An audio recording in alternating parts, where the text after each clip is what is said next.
What's up, everyone? So excited to be here and bringing you this year's top 10 games that I want to suggest for your classroom or living room. They are great pickups, and I just love playing games with friends, family, and students. And we have a myriad of games here that will fit all of those. Things you could do in your classroom, things you could do with your friends, things you could do with your family, all ages, and are just super fun. So if you're thinking about adding a little bit of joy this year to your classroom or your living room, stick around. We got 10 great games.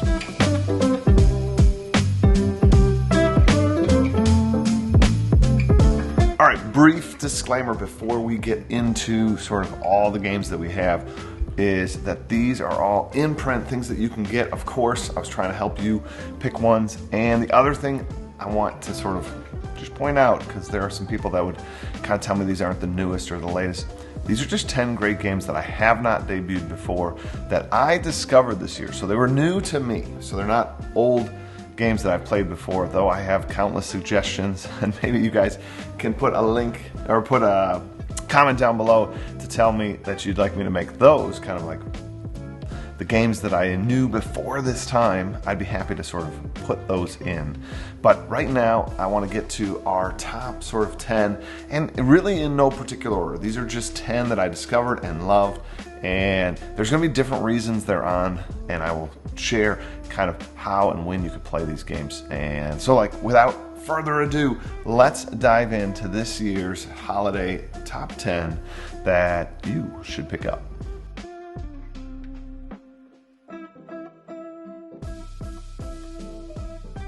In no particular order, I want to get started with My City. My City is a fantastic game, and it has a component that we haven't really used or talked about ever in any of these. This is the first time ever on my list that I'm going to talk about a legacy game. Now, this legacy game concept was big and popular probably around like 3 years ago, 4 years ago it started, probably longer than that, I don't know. What a legacy game is this idea that you're going to play it multiple times, and the board is actually going to change as you play it. And one of the knocks against legacy games is that maybe you only are going to get to play it kind of that one time through, because then the game's kind of ruined and you got to toss it away. Not so in My City. So there is a double-sided board, and the one side is called the internal side. That one you'll be able to play for years and years to come. But the other side is the legacy side. This is where each game you play, you're going to be applying some stickers to your boards, ever changing your boards, and it makes such a unique play between you and your opponent. The game plays up to 4 players and is just a delight and a treat to play. You are placing down these sort of pentamino shaped, kind of like Tetris shaped pieces down on your board, and you have to kind of follow certain rules, and the rules change over time, hence the legacy game. Easy to pick up because as you play that first round, the rules are so simple, so basic, yet still filled with juicy decisions that you're going to love the entire time you play. And then when you finish your game, you open up an envelope, and it gives you kind of new directions for this next round, usually adding 1 or 2 simple rules, and you have to sort of place some stickers on your board, and your counterpart can place a sticker or 2 on their board, depending on who wins. It is an absolute delight, so definitely think about picking up My City. For you to finish the legacy, you'd have to play 24 games to finish the legacy. A game takes anywhere from about 20 minutes to about 35 minutes. Such a delight, and I definitely strongly recommend it. Even if you were only to play it as the legacy, 24 games played, that is great value for money. And again, you have that eternal side. It is such a fun game. Think about picking that one up for sure.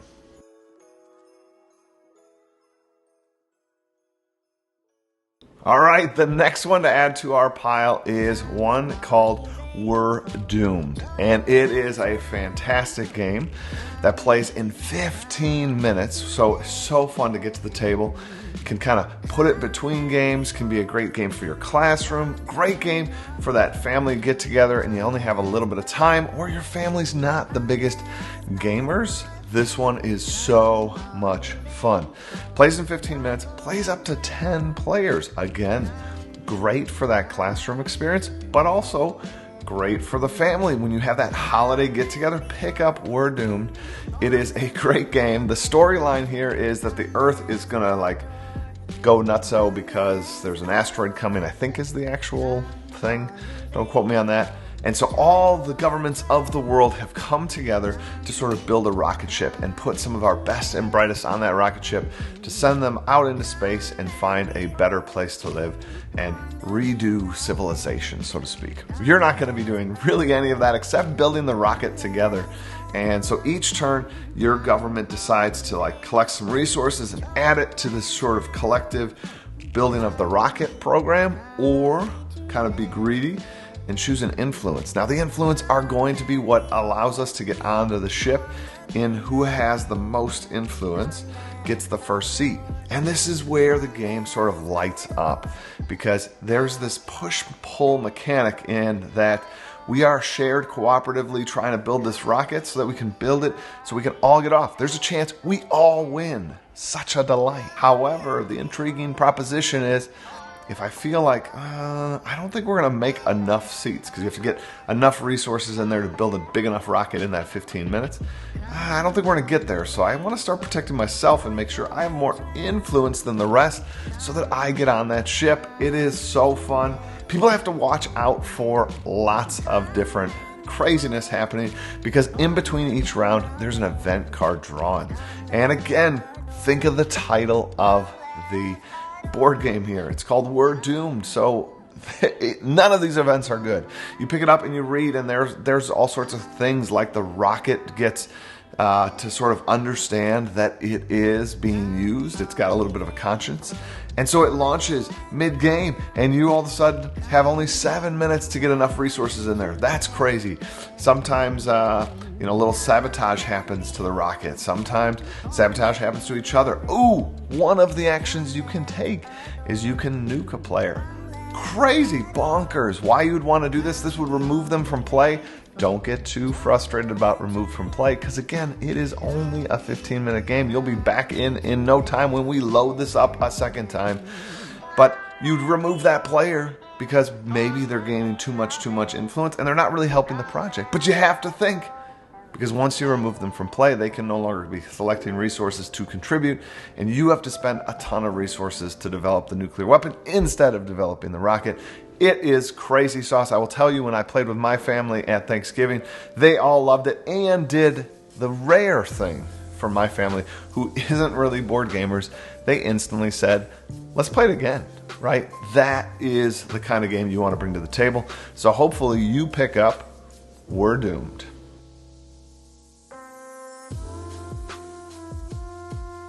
The next game on our list is a tile laying game that is beautiful and easy to learn and plays up to 4 players under an hour. Absolutely love this one. Got released this year. It is called Cascadia, and you are building a northwestern sort of terrain area here, a little ecosystem, and it's so awesome. There's mountains, little plains, grasslands, and rivers, and you draft these tiles and you put them into your sort of ever-growing tile sort of layout, and you're trying to build the largest of each section. And the unique piece for this particular tiling game is you have these animals that have to live inside this ecosystem, and every tile has the ability to hold either one type of animal, 2 types, or 3 types of animals, and each can only place one animal on that tile. And when you draft a tile, it is already paired with a animal you're going to get. Now, you don't have to place that animal on the tile you draft. However, you got to place it somewhere in your ecosystem. You start the game with 3 open spots, so there's always going to be at least 4 spots you could place at the tile you just drafted, or one of those 3 other ones. And not only building the biggest of each terrain type, well, that's an interesting puzzle in and of itself, but they added a whole nother layer of difficulty here, which still is easy to sort of pick up. There are different scoring mechanics for all the various animals. So for example, these bears are a mating pair of bears, so they want to have 2 bears next to each other and no other bears around them. The salmon might have a salmon run in which they want to make a long line of salmon without other salmon touching that line. Elk want to be kind of in a herd and they want to be in a straight line. And as if this isn't already kind of fun enough, between the challenge of the build requirements of the animals and you trying to Tetris out the right combinations so that your ecosystems are as large as they can, that you have the largest mountains, that you have the largest lakes, right? As if that's not challenging enough, the game comes with a huge variability because each of the animals come with 4 different scoring cards. So the game, you can kind of mix them up, and this time, maybe you're not playing the mating bears, maybe you're playing kind of a different one where you score by having a pack of 3, or, you know, just every bear scores you points. This game is so fun, easy to learn. Anybody I taught it to have absolutely loved it and just clicked right in. So I would strongly recommend, if you're looking for a light game that's approachable for anyone in the family, from your kids all the way to your grandparents, definitely think about picking up Cascadia.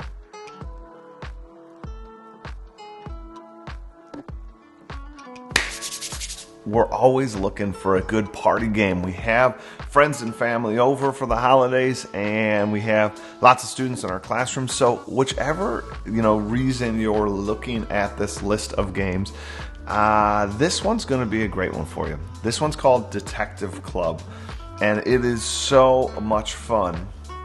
It's a little bit of bluffing, a little bit of creativity, and a little bit of uncomfortableness. We all sort of feel a little like awkward on this one. So in Detective Club, we all have a hand of cards that are these beautiful illustrated cards that are really abstract art, is the best way to describe it.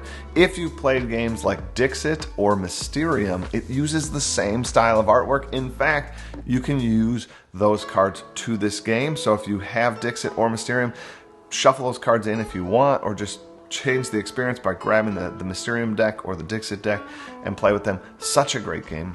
And those two are great games too to think about if you haven't picked those up. All right, back to Detective Club. One of us is kind of the judge for the round, and we have these pads of paper, and we write on the pad of paper the clue.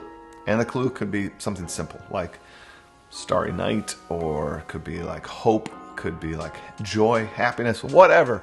And you write it on all of these little mini notebooks except for one.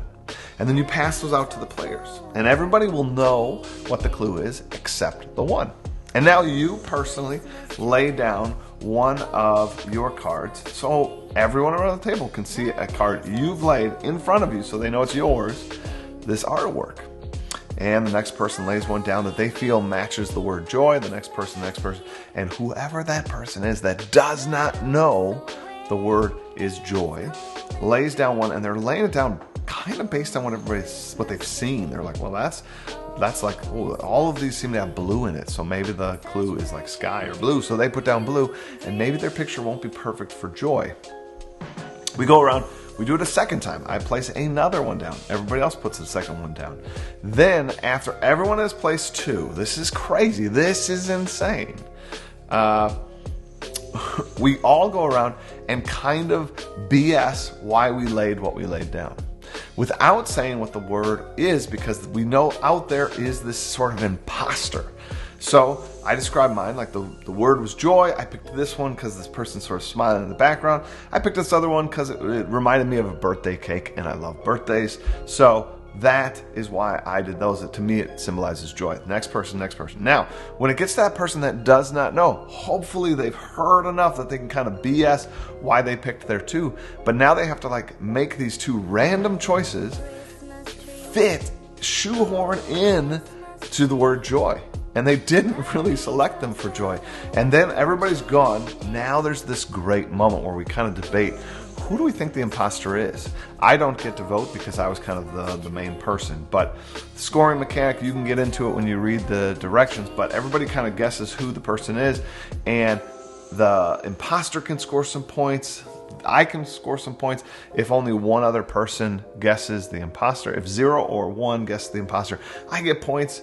And if a bunch of people guess the imposter, they all get points and we don't. So interesting little scoring mechanic. You do it again and again and again. So much fun.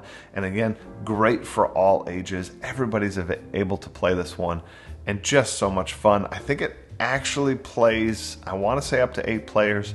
So again, really great, really expansive. So think about picking up Detective Club. It is such a fun one and I think you're going to really enjoy it.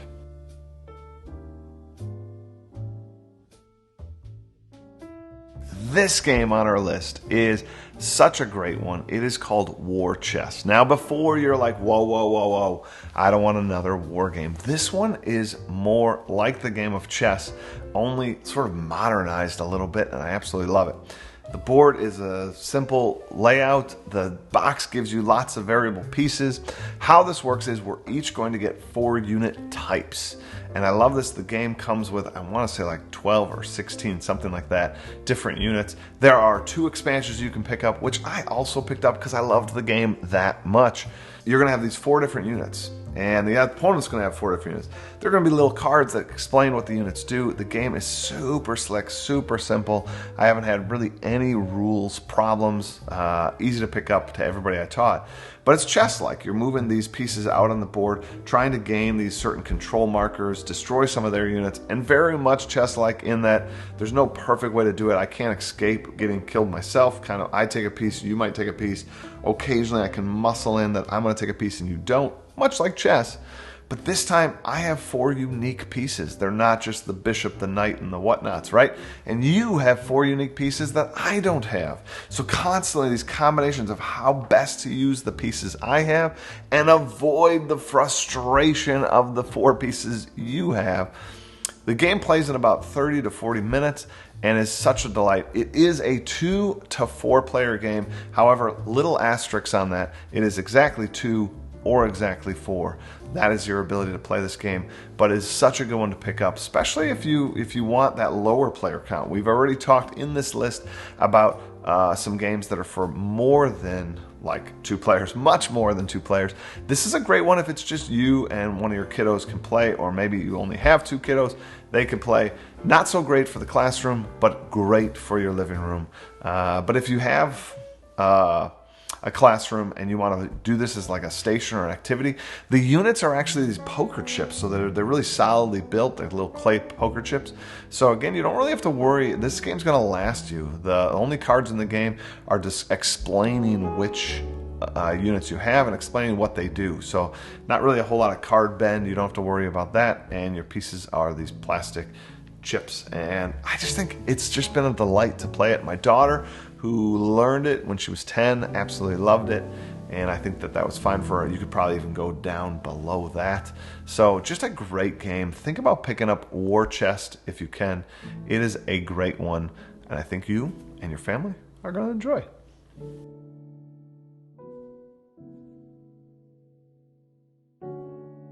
Project L is the next game on this list.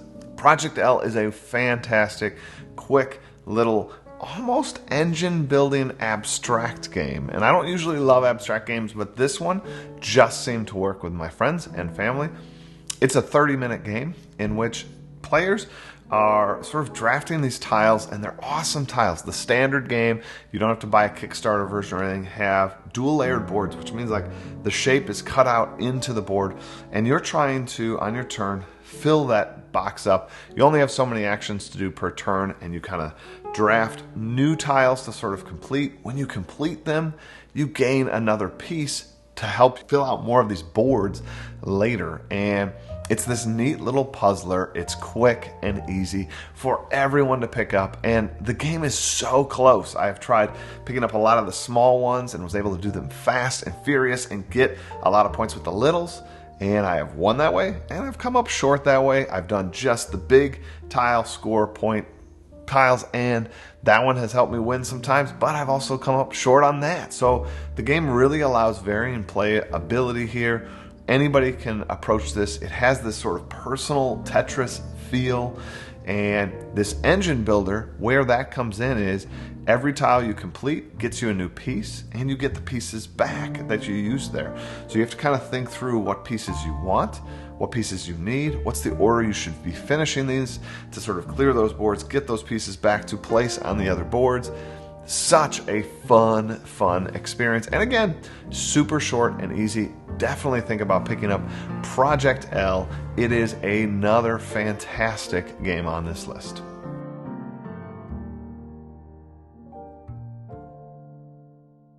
The next one, I hope I get the pronunciation right, is ohanami.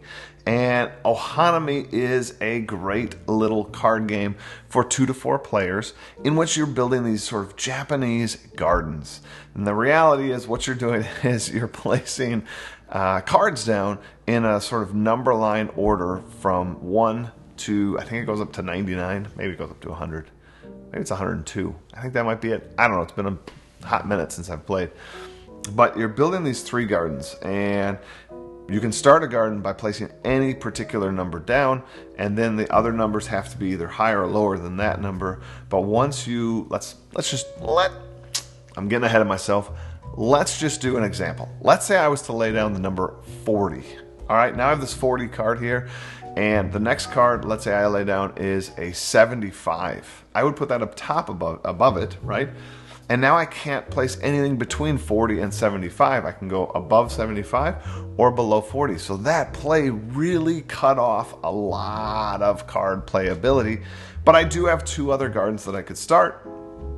Each of the type of things you add, whether it be water, whether it be sort of like the trees, or whether it be mountains, gives you varying amounts of points. So what cards you're choosing to draft and play, noticing what the other teams need.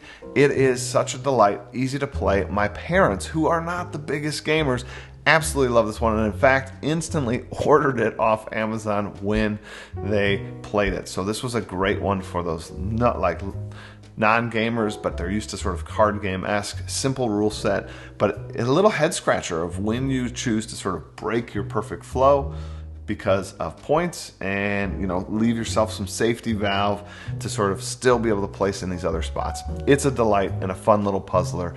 Definitely think about picking up ohanami.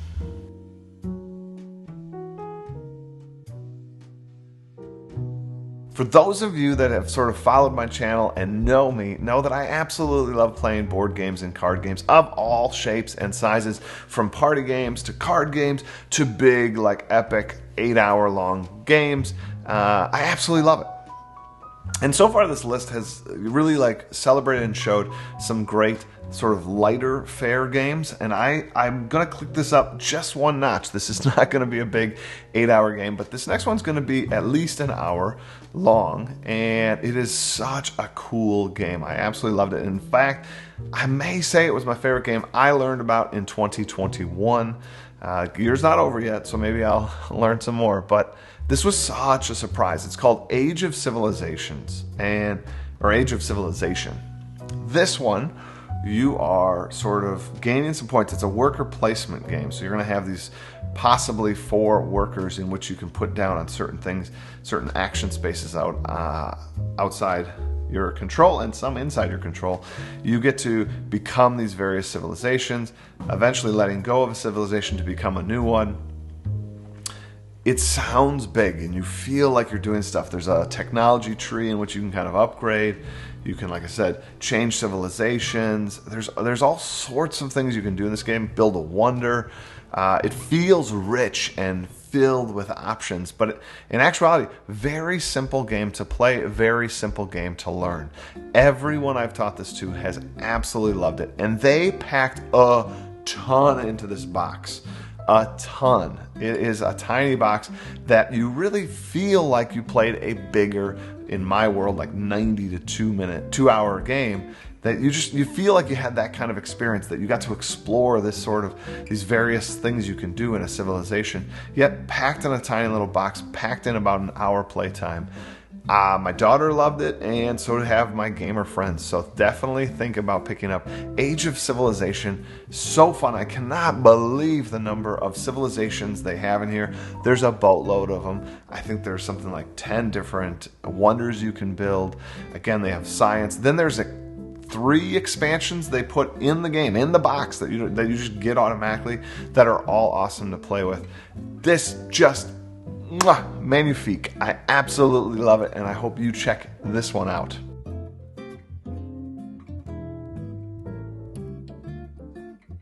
Okay, for those of you that know me, you also know I am not the biggest outdoorsman, but this next game brings the outdoors indoors, and I absolutely love it. It is a game you can pick up at Target as well as some other online stores, but Target I think had the exclusive for a while. It is called Parks, and it is a great game for 1 to 5 players in which you're kind of taking a hike, you and sort of one partner are taking a hike through the national parks, and they have beautiful artwork of the various national parks in which you're kind of collecting those cards and building, like having the requirements to sort of build the park or capture the park into your score area.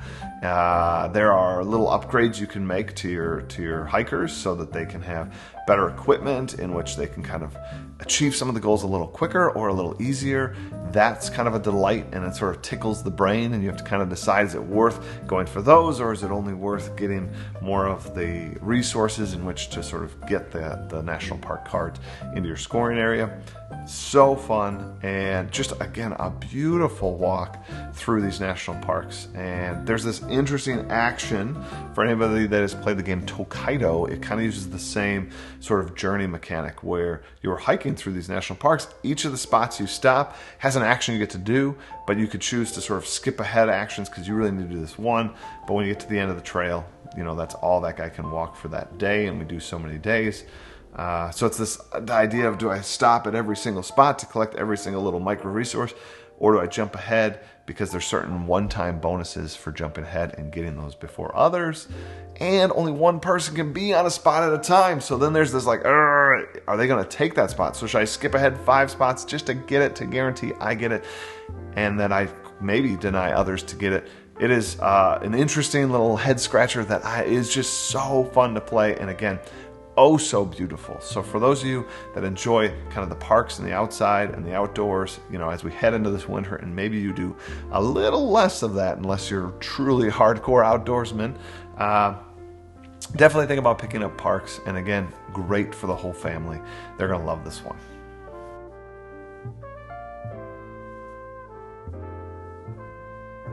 The last game on my list, I had to put in there sort of a roll and write or flip and write. For those of you that are on this channel, you know that I used to do, and still kind of want to do, maybe that's something we could put in those comments as well, is a Let's Play. And my Let's Plays were live streams in which we played roll and writes and flip and write games. These are games that can be played by an infinite number of players. They all play off the same set of information. So think Yahtzee, if you've never played one. Think Yahtzee, in which we're all using the same set of dice. So it's not my dice and then it's your turn and your dice. It's like, boom, this happened. Here's our selection that we can choose from. And, you know, you're going to make different choices than me, and over the course of the game, you're going to score different points than me, but we all had that same information, and that is so fascinating. This game, Trails of Tucana, is one of my favorite roll and writes for the approachable crowd. I have some larger, harder roll and writes, but this is a great introduction to roll and writes that is also super fun for your gamers like me who love games and kind of want that head scratcher, but also approachable to somebody that's new to the hobby. So this one's so fun, great for the classroom. So for those of you that hung around all the way to the end of this video, you got a great suggestion for what you can pick up in your classroom, because literally all your kids could play it. All your kids could play it. You tell them it. You could play it over many days by just sort of announcing what this role was. In this particular game, we're not using dice, we're using cards. So you'd have to say this particular flip, but then everybody could place their flipped cards and then build their roads. The storyline here of Trails of Tucana is there's like a vacation island with all these cool like things in the jungle and around the island, and then there are all these port cities. You're trying to connect some of the cool touristy sites that are inland to some or one of the various port cities, and you score points for connecting them to those port cities. And then you can score additional points if you connect certain port cities to other certain cities. So they're all labeled, so if you can connect this A to that A, this B to that B, and variable setup, which I also think is so fun. There are two different maps here: the Petite, which is a 2-round game, and the El Grande, which is a 3-round game. Both are a delight to play. But also variable setup. You get this deck of setup cards where you can kind of label the cities. So no two games are alike, and it is just, again, a super delight to play. This one plays in about, I'd say, 30 minutes, and maybe 25 if everybody knows what you're doing and you're kind of cooking along. Score mechanics, super easy. Fun little goals to try to reach and meet. They even have a fun little score chart at the back that you can kind of check your score against and kind of give yourself a title of like how well you did. It is so much fun, and my students have loved it, as well as my family, as well as you here on the channel when we've played it as a Let's Play. So that is Trails of Tucana, and I just think this is a must buy. Well, all of them are a must buy. Think about it.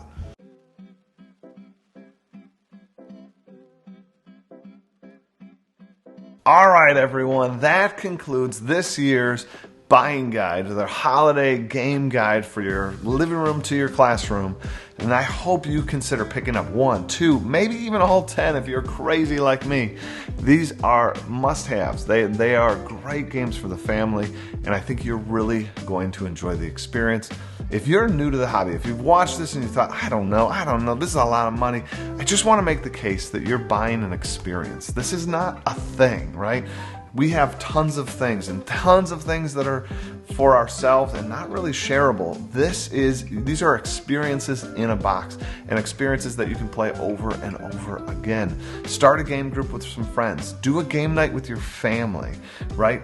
These are just things that you should have along for the ride. I strongly suggest a family really considers and thinks about their game closet that they had. That was something I had growing up, and it was a beauty to be able to like interact and play with family and friends. So invest a little bit into your game library. These are some great ones to think about. I'd also suggest checking out previous year's lists, as none of these are repeats, and those other ones are mostly still in print, and check them out. Those are great ones to pick up as well. I think you are going to love the hobby if you're new. If you're an old-time viewer and these are just some of the new ones you want to pick up, these are great additions to those previous pickups. So consider doing it. Consider picking it up. As always, I would appreciate it if you liked on this video, posted a comment down below. Let me know about these games or other games you know about. And I wish you and your family a happy holidays. And that's all I got for you now. Take care, guys.